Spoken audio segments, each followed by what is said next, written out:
Welcome to this tutorial on how to post a deal using DealerTeam's accounting app. Starting from the accounting menu, click on Deals Post. We're looking for deals that are in the closed ready to post status. These are the ones eligible to post. Find your deal and click on Deals to Post. Here we have three key buttons. Update customer and vehicle service files, which updates the files on the accounting side. Create trade inventory records. If there was a trade, it would tell me that the trade has been updated into accounting inventory.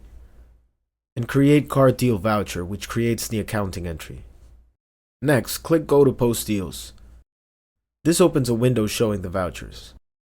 Now click Full Quick Edit. Here's the full entry. Make sure everything is in balance and your total equals 0 and click Save. Finally, to post it, click Post to GL. The deal will now be recorded in your general ledger. To make sure, let's go to the general ledger and look for car deals posted today.